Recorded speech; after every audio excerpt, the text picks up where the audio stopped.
टायरों की स्मगलिंग का काम यूं तो सारा साल चलता रहता है। पब्लिक ट्रांसपोर्ट के साथ साथ गुड्स ट्रांसपोर्ट के ज़रिए भी टायरों की स्मगलिंग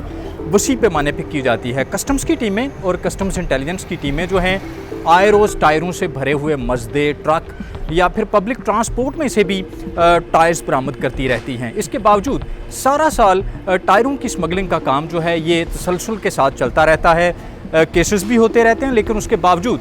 कभी वसी पैमाने पे और कभी महदूद पैमाने पे टायरों की स्मगलिंग होती रहती है। ये टायर्स जो है वो केपी के ज़रिए भी आते हैं और उसके साथ साथ कोयटा के ज़रिए भी टायर जो है जो पब्लिक ट्रांसपोर्ट कोयटा से लाहौर आती है, दीगर सिटीज़ को जाती है, उसके अंदर भी जो है पैसेंजर्स की आड़ में टायर भी स्मगल किए जाते हैं। उसके साथ साथ जो खैबर पख्तूनख्वा से बसें लाहौर आती हैं उनमें भी जो है वो टायर स्मगल होके लाहौर में आ रहे होते हैं। ट्रकों के ज़रिए, ट्रॉलर्स के ज़रिए या फिर जो पब्लिक ट्रांसपोर्ट है उसके ज़रिए भी स्मगलशुदा टायर्स जो हैं वो एक सिटी से दूसरे सिटी तक मुंतकिल किए जाने का अमल जो है ये साल हर साल से चल रहा है। स्मगलशुदा टायरों के कारोबार से जुड़े हुए जो अफराद हैं, जो कारोबारी अफराद स्मगलशुदा टायरों का लेन देन करते हैं, ये यूजुअली जो यूज़ टायर हैं, इस्तेमालशुदा टायर्स हैं, ये भी वहाँ से ला के इनको नए सिरे से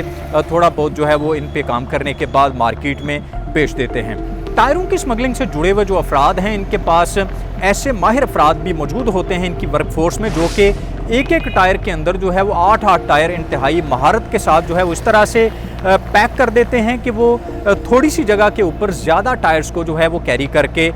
मुख्तलिफ सिटीज़ से दूसरे शहरों तक पहुँच जाते हैं। टायरों की स्मगलिंग की वजह से सरकारी ख़जाने को कस्टम्स ड्यूटी और दीगर टैक्सेस की मद में करोड़ों रुपए का लॉस तो होता ही है। उसके साथ साथ जो मकामी मार्केटों में जेन्युइन कारोबार कर रहे होते हैं टायर्स का, जिन्होंने